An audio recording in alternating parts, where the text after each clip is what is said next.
त्याचा मुलगा शहरात शिकायला आला होता. त्याच्याकडे राहायला जागा नव्हती. म्हणून मग मी त्याला माझ्या घरी ठेवून घेतलं, कारण मी एकटीच राहत होते. माझा नवरा परदेशी नोकरी करत होता.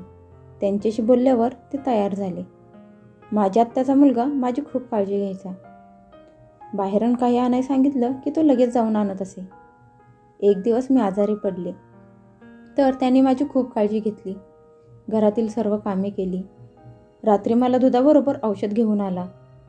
मी औषध घेतलं आणि दूध घेऊन झोपले. सकाळी उठल्यावर मला थोडा आराम मिळाला. एकदा माझ्या पोटात खूप दुखत होतं, म्हणून मी दवाखान्यात गेले. तिथे गेल्यावर डॉक्टर मला म्हणाले की मी गरोदर आहे.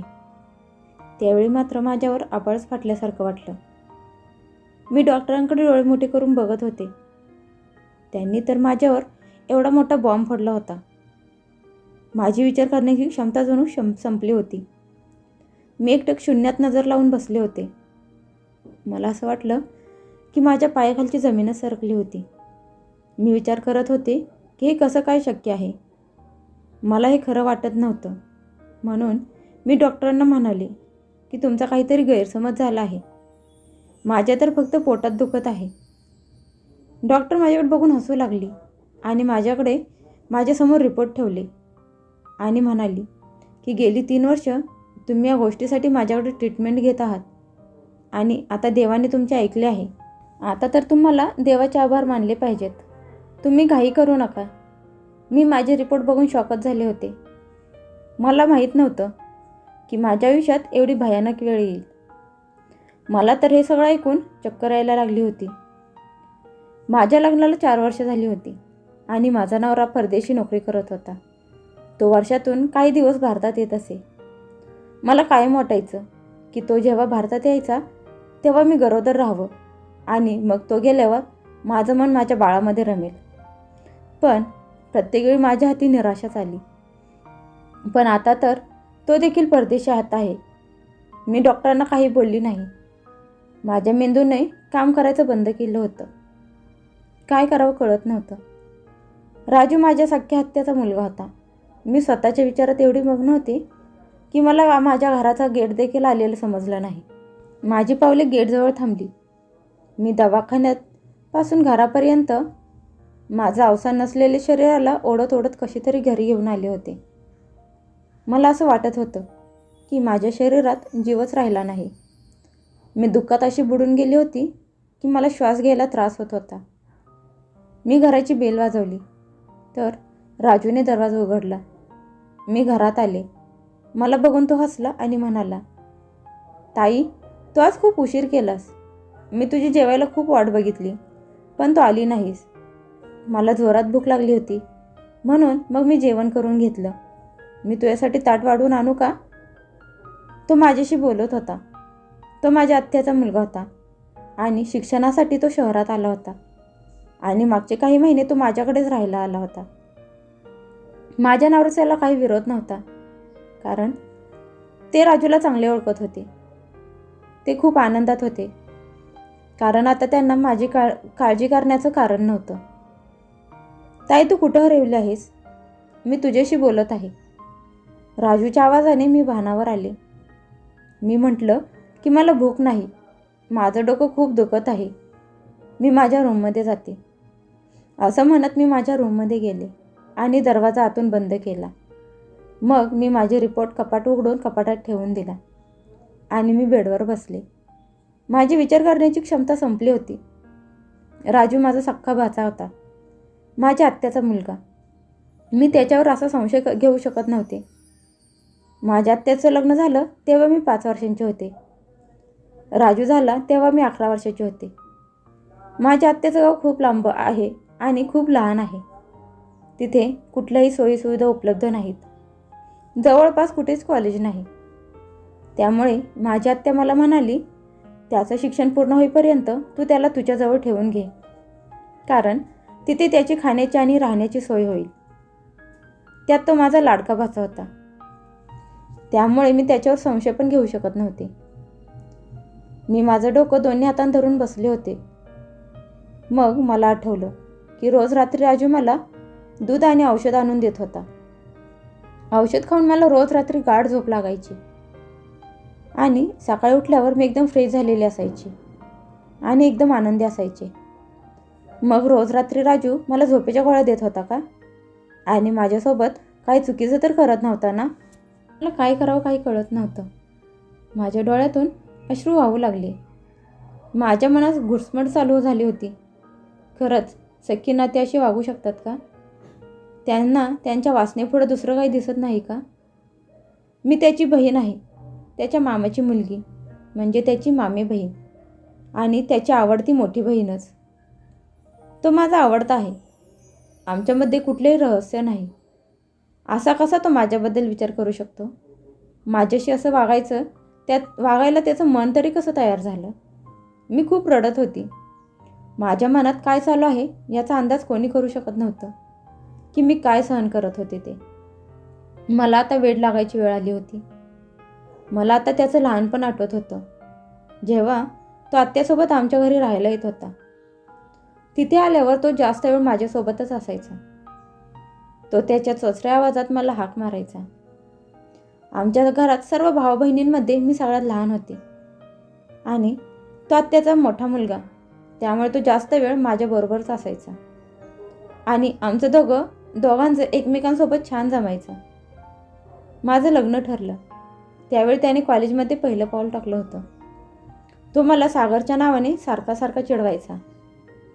तो म्हणायचा की तू परीसारखी सुंदर आहेस आणि तो एकदम उंच आणि धिप्पाड अंगाचा माणूस आहे आणि खूप राईट स्वभावाचा आहे. ताई, तुला सागरदाजी अजिबात सूट होत नाहीत. तुला तर माझ्यासारखा सुंदर आणि रुबाबदार जोडीदार पाहिजे. तो मला प्रत्येक वेळी सागरच्या नावाने चिडवत असायचा, माझी मस्करी करत असायचा. मी त्याच्याकडे डोळे मोठे करून बघत होते. आमचं एकमेकांशी छान जमायचं. ज्यावेळी तो इथे राहायला आला त्यावेळी तो माझ्याशी खूप गप्पा मारायचा, माझी मस्करी करायचा, हसायचा. आता पण तो हेच म्हणायचा की सागरदाजींनी तिथे परदेशात विदेशी बाईबरोबर लग्न केले आहे म्हणून तर ते भारतात परत यायला मागत नाहीत. मी त्याच्याकडे रागाने बघायला लागले की तो जोरात हसायचा. त्याच्याकडे बघून मला असं कधी वाटलं नाही की तो माझ्यासोबत असे घाणेरडे कृत्य करेल. मी याचा विचार करत बसले होते. तेवढ्यात राजूने दरवाजा वाजवला आणि दार उघडून आत आला. त्याच्या हातात दुधाचा ग्लास आणि औषध होतं. तो आला आणि माझ्यासमोर येऊन बसला. त्याला बघून मी घाबरले आणि बेडवर मागे सरकले. आता तो माझ्यासोबत काहीतरी करणार असं वाटलं, कारण डॉक्टरांनी जे सांगितलं होतं ते माझ्या कानात घुमत होतं. त्यावेळी माझ्या जागेवर दुसरं कोणी असतं तर असंच घाबरलं असतं. त्यावेळी घरात मी आणि राजू दोघेच होतो. मला असं घाबरलेले बघून तो म्हणाला की काय झालंय, तू एवढी का घाबरली आहेस? तू ठीक तर आहेस ना? हे दूध आणि औषध घे आणि आराम कर. मी राजूच्या हातातून दुधाचा ग्लास घेऊन शेजारी टेबलावर ठेवला आणि रागात त्याला म्हटलं की बाहेर जा, मला झोप येत आहे. कारण मला माहीत होतं की तो आता माझ्यासोबत कॉलेजच्या गप्पा मारत बसणार. जोपर्यंत मला झोप येत नाही तो तोपर्यंत गप्पा मारत बसणार आणि रूमच्या बाहेर जाणार नाही. मी त्याला जोरात ओरडली. तसा तो घाबरून उठला आणि हैराण होऊन माझ्याकडे बघायला लागला की काय झालं. त्याने मला विचारलं की तब्येत ठीक आहे ना? मी ओरडल्यामुळे तो घाबरला होता. मला त्याचा अजूनच राग येऊ लागला. तो वेगवेगळे नाटकं माझ्यासमोर करू लागला, जसं की त्याला काहीच माहीत नव्हतं. तो अगदी लहान आणि निरागस असल्यासारखं वागत होता. पहिल्यांदा असं वाटत होतं की जाऊन जोरात त्याच्या कानाखाली आवाज काढावा आणि मग रिपोर्ट त्याच्या तोंडावर फेकावेत आणि त्याला विचारावं की हा आहे तुझ्या चांगुलपणाचा परिणाम, आणि त्याला धक्के मारून घरातून बाहेर हाकलून द्यावं. पण मला त्याला रंगेहात पकडायचं होतं, नाहीतर तो मान्य करणार नाही. माझं डोकं खूप दुखत आहे, मला उठवायला येऊ नकोस, मला झोप आली आहे.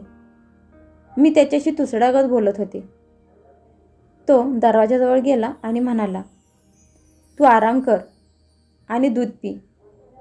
आज तू जेवलीसुद्धा नाहीस. त्याने मला पुन्हा एकदा दूध प्यायला सांगितलं आणि बाहेर निघून गेला. मला हेच तर जाणून घ्यायचं होतं की दूध आणि औषध घेऊन तो माझ्यासोबत काय घाणेरडे काम करत होता. मी दुधाचा ग्लास घेऊन खिडकीतून हळूच बाहेर फेकून दिला आणि औषध कपाटात ठेवून दिलं आणि दरवाजा लावून घेतला. मी लाईट बंद केली आणि झोपले. आता मी त्या वेळीची वाट बघत होते की तो माझ्या रूममध्ये येईल. 1 तास झाला तरी तो माझ्या रूममध्ये आला नव्हता. मी त्याची वाट बघून बघून थकले होते आणि मला झोप यायला लागली होती. त्यामुळे मी विचार केला की जाऊन बघून येते की तो काय करत होता. मी उठून बाहेर आले तर हॉलमध्ये कोणीच नव्हतं. समोरची खोली राजूची होती. मी हळूच त्याचा दरवाजा उघडला आणि आत बघून मी आश्चर्यचकित झाले आणि मग मी दरवाजा हळूच बंद केला आणि माझ्या रूममध्ये आले.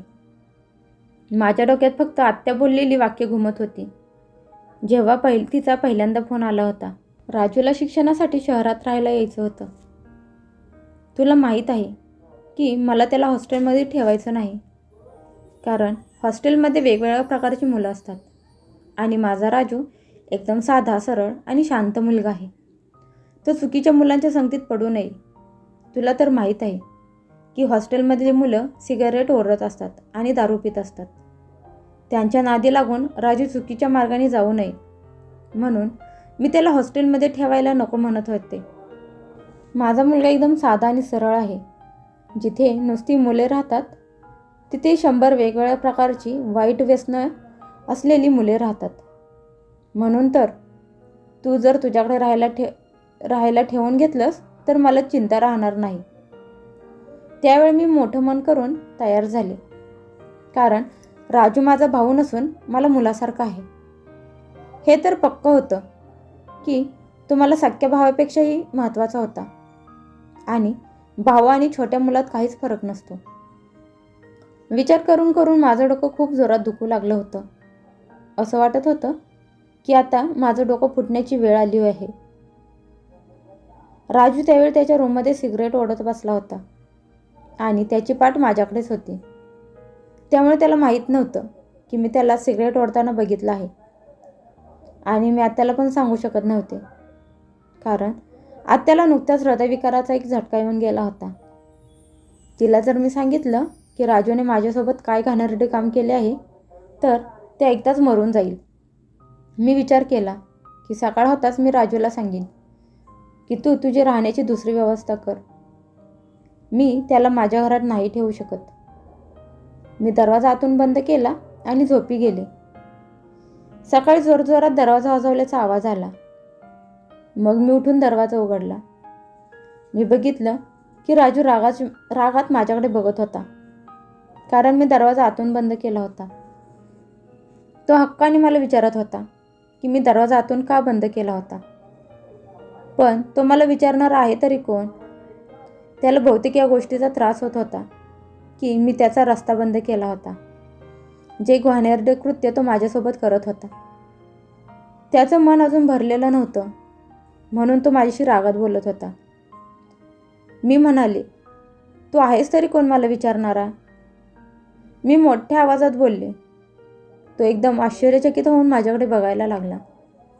नंतर हळू आवाजात मला म्हणाला की रात्री तुझी तब्येत बरी नव्हती ना, म्हणून मला तुझी काळजी वाटत होती. कधीपासून दरवाजा वाजवतोय पण तू उघडलाच नाही, म्हणून मी घाबरलो. मला वाटले की तू चक्कर येऊन पडलीस की काय, म्हणून मी दरवाजा उघडण्याचा प्रयत्न केला, पण तो आतून बंद होता. मला तुझी काळजी वाटत होती. तू दरवाजा आतून बंद करत जाऊ नकोस. मला त्याची खोटी काळजी आणि आपलेपणा बघून खूप राग आला आणि माझे तळपायाचे आग मस्तकात गेले. मी त्याला म्हणाली की तुला माझी काळजी करण्याची काहीच गरज नाही. मी तुसड्या आवाजात बोलले आणि रूमच्या बाहेर गेले. मी माझ्यासाठी नाश्ता बनवला आणि तो खाल्ला. मग शेजारी असलेल्या एका मैत्रिणीच्या घरी गेले. ती माझ्या वयाचीच होती. तिला पोरबाळ होती माझा नवरा परदेशी गेल्यावर ती माझी काळजी घेत होती. आमची घट्ट मैत्री होती. तिचा नवरा मला त्याची लहान बहीण मानत होता. जेव्हा कधी बाहेर खरेदीला जायचे तेव्हा मला विचारायचे की तुला काही आणायचं आहे का. बऱ्याच वेळा माझं सामान ते घेऊन येत असत. पण जेव्हापासून राजू आला होता तेव्हापासून सर्व कामे तोच करत होता. मला माझ्या मैत्रिणीकडे सविताकडे काम होतं. मला माझ्या पोटात असणारा गर्भ खाली करायचा होता. माझा नवरा एका महिन्यात माघारी येणार होता. माझ्या पोटात वाढणारा गर्भ खाली करणे याशिवाय माझ्याकडे दुसरा पर्याय नव्हता. मी सविताला कसं काय सांगू काय कळत नव्हतं. ती माझ्याबद्दल काय विचार करेल काय माहीत. पण मला कुठल्या तरी बाईची मदत घेणं आवश्यक होतं. तेही तिला ही गोष्ट न सांगता. मला हे पाऊल उचलावे लागणार होते. कारण आत्याला जर कळलं तर ती हे सहन करू शकणार नाही. आणि नवऱ्याला जर कळलं तर ते मला त्यांची बायको मानणार नाहीत. माझं घर तुटलं असतं. मी अशा चक्रव्यूहात अडकले होते की ते मलाच माहीत होतं.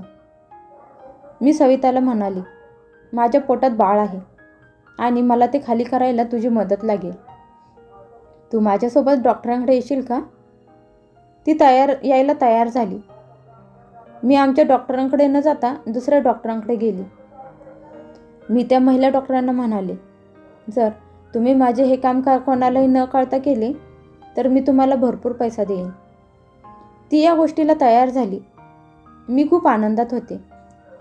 पण त्या रात्री माझ्यासोबत असं काही झालं की माझ्या पायाखालची जमीनच सरकली. मी रात्री घरी आले आणि राजूला म्हणाले की मी तुला माझ्या घरात नाही ठेवू शकत. तू तुझी राहायची सोय 2 दिवसात दुसरीकडे कुठेतरी कर. माझं बोलणं ऐकून तो हैराण झाला आणि म्हणाला, तू हे काय बोलत आहेस. मी हे घर सोडून का जाऊ. मला काय दुसऱ्या ठिकाणी कुठेही राहायला जागा मिळेल. पण तू एकटी कशी राहशील. मला त्याची अशी काळजी बघून त्याचा खूप राग आला. मी म्हणाले की याच्या अगोदर मी एकटीच राहत होते. लवकरात लवकर तुला राहायला जागा बघ. तो काहीच बोलला नाही. पण त्याच्या चेहऱ्यावर काळजी दिसत होती. मी माझ्या रूममध्ये आली आणि दरवाजा बंद करून घेतला आणि झोपले. मी आता दरवाजा आतून बंद करत होते. काही वेळातच मी झोपले. रात्री जेव्हा माझा डोळा उघडला तेव्हा असं वाटलं की माझ्या शेजारी कोणीतरी झोपलं होतं. माझ्या रूममध्ये अंधार खूप होता त्यामुळे मला त्याचा चेहरा दिसत नव्हता. पण माझ्या शेजारी कोणीतरी होतं. मी खूप घाबरले आणि जोरजोरात ओरडायला लागले. तसा तो उठून बसला. मी बेडवरून उठायला गेले तर त्याने माझा हात पकडला आणि तोंड दाबून धरलं. मी खूप घाबरली होती आणि मला वाचवायला काहीतरी करणार तोच त्याने शेजारी असलेली लाईट चालू केली. मी त्या माणसाचा चेहरा बघून एकदम हादरून गेली. कारण समोर माझा नवरा उभा होता. सागर तुम्ही. मी आश्चर्यचकित होऊन विचारलं, घरी कधी आला. काही सांगितलं नाही. ते म्हणाले की तुला सरप्राईज द्यायचं होतं. जेव्हा मी घरी आलो तेव्हा राजूने दरवाजा उघडला. त्याला माहीत होतं मी येणार आहे ते. जेव्हा मी रूमजवळ आलो तर रूम आतून बंद होती. त्यामुळे मग मी खिडकीतून आत आलो.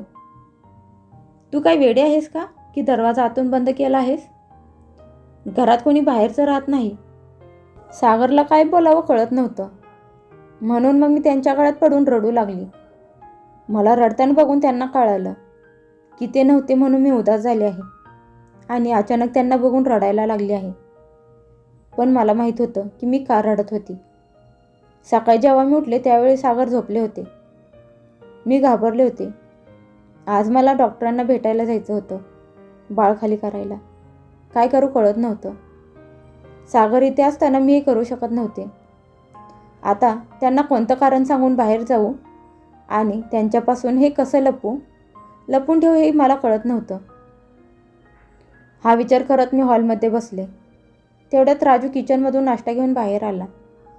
माझ्याकडे बघून हसला आणि म्हणाला, ताई कसं वाटलं तुला दाजींचं सरप्राईज. मी त्याच्याकडे रागानं बघितलं आणि त्याला म्हणाली, एवढा कसा नाटकेबाज माणूस आहेस तू. एवढा भोळेपणाचा आव आणतोस का.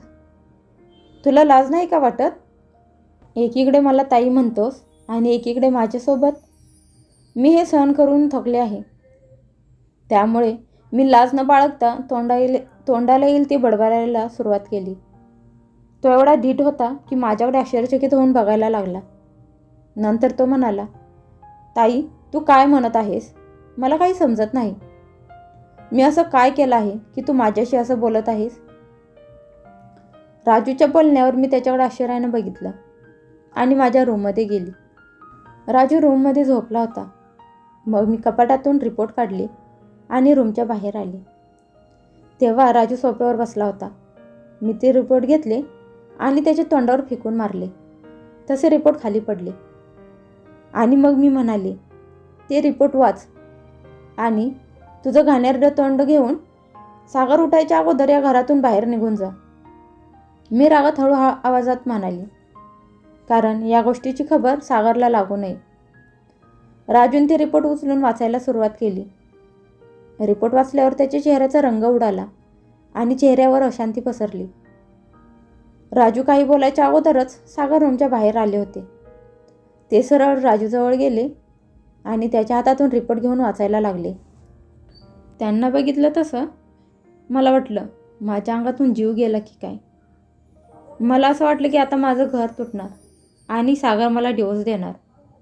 असा विचार करत असताना मी चक्कर येऊन खाली पडले. जेव्हा मला जाग आली तेव्हा मी दवाखान्यात होते. मला सलाईन लावलं होतं. मी समोर बघितलं तर सागर माझ्याजवळ माझ्याकडे बघत होते. त्यांना बघितलं तसं मला परत चक्कर यायला लागली. राजू बाजूला उभा होता. मी जोरजोरात रडायला लागली आणि म्हणाली, यात माझा काही दोष नाही. रोज रात्री राजू मला झोपेच्या गोळ्या देत होता. मला माहीत नाही कसं घडले, पण प्लीज मला डिवोर्स देऊ नका. मी तुमच्याशिवाय नाही राहू शकत. मी तुमच्यावर खूप प्रेम करते. मी बेडवर झोपूनच हात जोडून सागरची माफी मागत होते. सागर माझ्याजवळ आले आणि माझा हात हातात घेत म्हणाले, तू घाबरू नकोस. मी तुला सोडणार नाही. मी तुझ्या सगळ्या टेस्ट परत केल्या आहेत. तू प्रेग्नेंट नाही. बहुतेक चुकून तुझे रिपोर्ट दुसऱ्यांच्या रिपोर्टशी बदलले गेले आहेत. नाही, यात तुझा दोष आहे ना राजूचा. राजू चुकीचा आहे. तू त्याच्यावर शंका घेऊ नकोस. फक्त चुकून एक रिपोर्ट बदलला आहे. हा फक्त तुझा गैरसमज होता. मी राजूकडे बघितलं तर तो रडत होता. तो नावाज करता रडत होता. त्याने मला बघितलं आणि माझ्याजवळ आला आणि म्हणाला, तू माझ्याबद्दल असा कसा विचार करू शकतेस? मी तुझ्यासोबत असं काही करेन. मी माझ्या बहिणीमध्ये आणि तुझ्यामध्ये कधीच फरक केला नाही. मी कधी बाहेरच्या मुलीला नजर वर करून बघत नाही. तू तर माझ्या बहिणीच्या जागी आहेस. मी त्याला म्हणाले की मी तुला नशेची सिगारेट ओढताना बघितलं होतं. तो म्हणाला, मी नशेची सिगारेट कधीच ओढत नाही. हां, कधी कधी रूमचा दरवाजा बंद करून साधी सिगारेट ओढत असतो. मी तुझी काळजी यासाठी घेत होतो कारण लहानपण मी तुझ्या कुशीत घालवलं आहे. त्यामुळं जसं मी आईच्या खाण्यापिण्याची आणि औषधाची काळजी घ्यायचो तशी मी तुझी काळजी घेत होतो.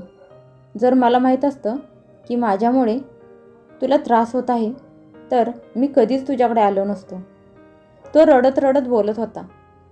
एका चुकीच्या रिपोर्टमुळे मी शर्मिंदा झाले होते. मी माझ्या भावावर संशय घेतला आणि त्याच्याबद्दल असा विचार केला. पण माझ्या हे लक्षात आलं नाही की रिपोर्ट चुकीचे असू शकतात. परत एकदा टेस्ट करून रिपोर्ट चेक करावा. जर मी असं केलं असतं तर आज एवढा मोठा गैरसमज झालाच नसता आणि आम्हा भावंडांमध्ये दुरावा आला नसता. त्यामुळे विचार करून निर्णय घ्या आणि बोलत जा, कारण एकदा तोंडातून गेलेला शब्द परत माघारी घेता येत नाही.